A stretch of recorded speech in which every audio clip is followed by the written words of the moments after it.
प्रायेण वेगात् सुदृशां विभिन्नः प्रकीर्णमुक्ताफलपुष्पजालः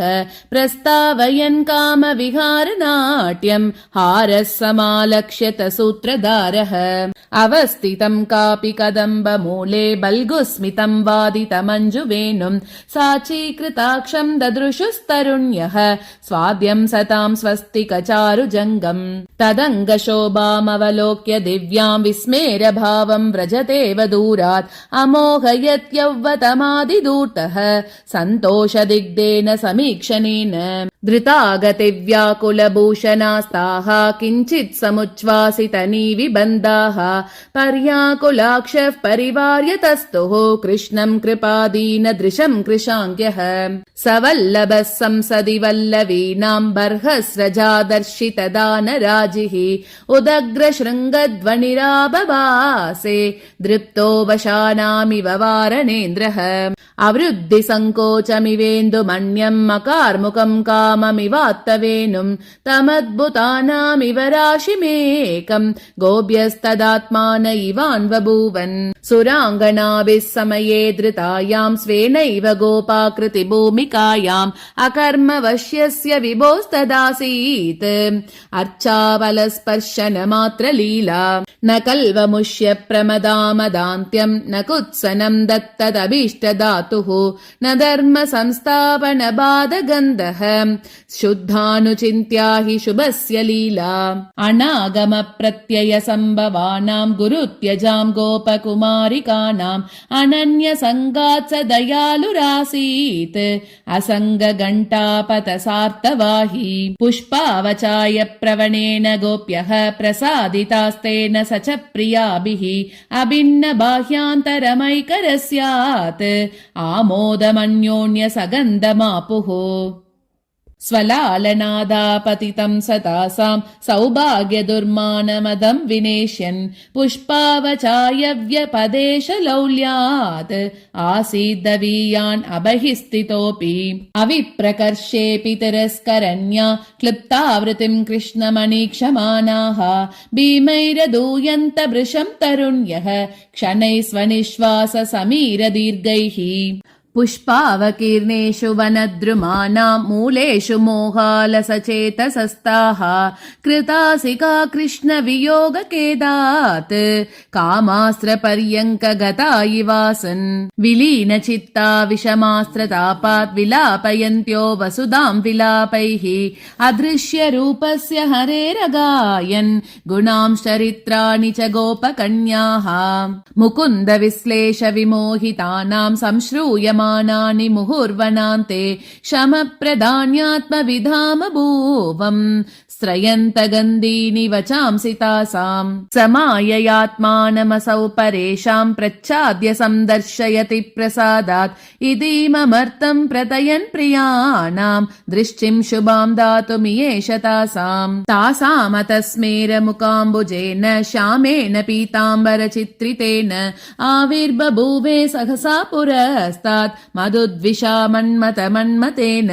तमेकचित्ताः प्रतिसन्निवृत्तं यातेन नृत्यन्तमिवाद्भुतेन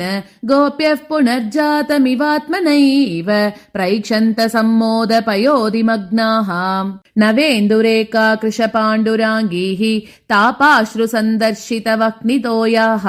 ददर्श गोपीरवतार गोपः श्वासैस्त्रिलोकीमिव शोषयन्तीः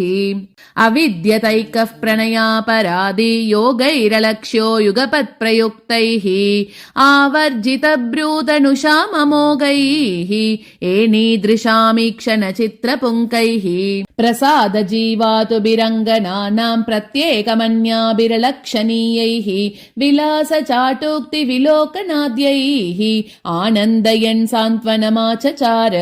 तासां तदङ्गव्यतिशङ्गलोभात् सैरन्द्रिकावृत्तिमुपेयुषीणां विरक्तनिध्येयपदस्सरागी रागादिकां प्रास्तुतरासलीलां तदग्रहस्तग्रहणार्तिनीनां ससव्यतो दक्षिणतश्च तिष्ठन् बबार विद्युद्व्यवधानबाजां वात्याजुषां वारिमुचामभिज्ञाम् त्वयोर्द्वयोरेकतया स तासां मध्ये स्थितो मण्डलरासनृत्ते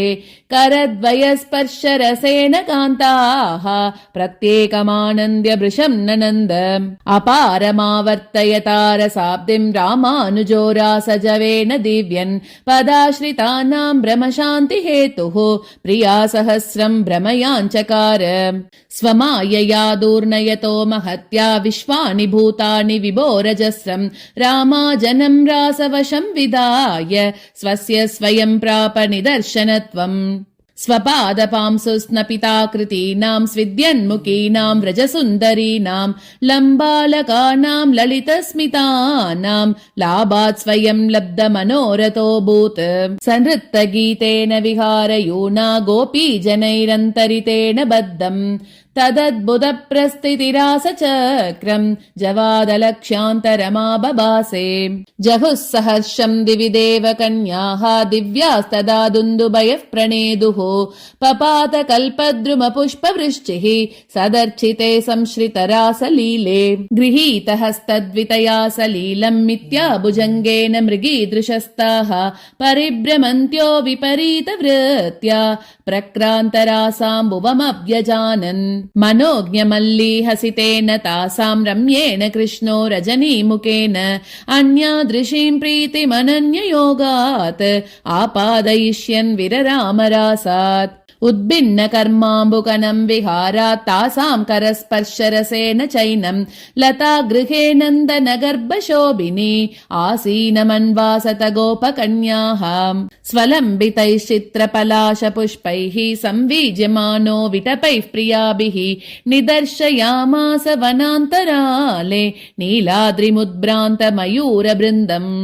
विचित्रलीलाहितवेपतूनां तासामनासादितविश्रमाणां तापोपशान्त्यै तपनात्मजायाम् आह्लादनीमद्भिर्येष लीलाम् मुखेन तस्य द्विजराजभासा ताराभिरामेण तमोपहेन प्रेमोदधिं वर्धयता प्रियाणां सञ्चिक्षिपे तत्र सरोजकान्तिः सन्त्यागणाभः स तदा प्रियाणां मध्ये बभौ वारिजरेणुताम्रैः शृङ्गारदिग्धैरिव दृष्टिपातैः शृङ्गोदकैराप्लुतचित्रदेहः सपद्मिनीनां सलिलस्थितानां चकार सम्मीलनमाशुतासां तुषारजालैस्तुहिनांशु सौम्यः कामोपनेता करयन्त्रमुक्तैः पटीरपङ्कैः प्रतिपन्न गङ्गां शोणान्वितां कुङ्कुमसङ्गमेन कस्तूरिकाभिः प्रचितात्मवर्णां कृष्णप्रिया कृष्णनदीं वितेनुः अकालजातप्रतिमेन्दुजालानाकीर्णमित्याश परां स्तरङ्गान् वक्त्राक्षि वक्षोरुहबिम्बयोगात् अकल्पयन् कल्पितचक्रवाकान् सविभ्रमाचारुपयोदराभा ताभिः समं सूर्यसुता प्रपेदे अलब्धपूर्वं तदनन्यलभ्यं कृष्णोपभोगेन कृतार्थभावम् स्तम्भवक्षोजनिरूढवृद्धिः मध्ये दृशा संश्रितनिम्ननाभिः विलोलपद्माग्रतरङ्गहस्ता तासामभूदन्यतमेव सापि असूययेव प्रमता जनानां लाक्षाञ्जनादीनि विलोपयन्ति निसर्गशोभातिशयप्रकाशात् कृतोपकारेव नदी बभूव चिरप्रवृद्धं दयितेऽनुरागं चित्ते दुरासेतमिवोद्वमन्ति प्रायेण तत्कान्ति मधुपभोगात् दृष्टिस्तदा रागमुवाहतासाम् अनङ्गरागोज्ज्वलचित्तदेहा विश्वादिकं विव्यदुरायताक्ष्यः कक्लारशोभारचितैः कटाक्षैः कामस्य बाणैरिव तापदीप्तैः विगाहनाद् गोपनितम्बिनीनां संवर्धमाने सहसाम्बुबूरे तत्वक्त्र शोभाविजितैः सरोजैः अन्तर्हितं नूनमवाप्तलज्जैः कृष्णाम्बुदः कल्पितहस्त्ययन्त्र चकार गोपी नयनोत्पलेषु दाराम्बुसेकादुपसम्भवन्त्या रागश्रिया रक्तशिलीन्द्रशोभाम् मुहुर्प्रयुक्तां मुखपुण्डरीके कदर्तयन्त्या करयन्त्रधाराम् कान्ते कयाचिद्दधिरे कराभ्याम् गता गतानि उत्पलकाननानाम् प्रयापिते गोपिकया कयाचित् कृष्णाननम् कीचकयन्त्रतो ये निमीलनोन्मीलनतस्तदीयात् नक्तम् दिवम् तत्क्षण दृश्यमासीत् तमार्द्रभावान्निबिडान्तरीयम् लम्बालकम् राशमिवाद्भुतानाम् पश्चादुपेता परिरभ्यतस्तौ काचित् प्रिया कामवधूरिवाण्याम् अभङ्गुरप्रेम बलेन तस्या बद्धम् प्रियम् बाहुलताद्वयेन समीक्ष्य कामार्पितपाशमन्याः सम्प्लावयामासुरपेतशङ्काः यदङ्घ्रियोगा जगताम् त्रयाणाम् मन्दाकिनी मान्यतमा बभूव तयापि सम्भाव्यतमा तदासीत् कृष्णेन सा तेन कृतावगाः अतोपचारानुपपादयन्ति दिव्येण देहेन दिनेन्द्रकन्या आनर्षपादार्पितरत्नपुष्पा गोपीसकम् गोपकुमारमाद्यम् सरिद्भिरन्याभिरपि प्रभावात् प्रायेण गोपीतनुमाश्रिताभिः तोषादुदन्वत्सुतयोपभोग्यः तोयोपचारेण विभुस्सिषेवे तमुत्तरन्तम् सरितप्रवाह दुत्तारकम् पङ्गमयात्पयोदेहे मरुत्प्रयुक्ता वसनाङ्गरागैः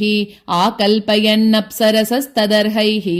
व्रजाङ्गनाश्च त्रिदशाङ्गनाभिः प्रसाद्यमाना बहुमानपूर्वम् रमासहाय प्रणयानुरूपाम् सम्माननाम् साधुजनेष्वविन्दन् विहृत्य तस्मिन् व्रजसम्मुखीने चक्रम् गवाम् शैलवनान्निवृत्तम् उपाद्रवत् कश्चिदरिष्टनामा कैलासपर्याय तनुः कगुत्मान् कुराग्रवज्रेण विदारयन् क्ष्माम् विशान निर्भिन्न विमानमूलः दुर्वार वेगो ददृशे सदूरान् मृत्योरुपक्रान्तमहो महोक्षः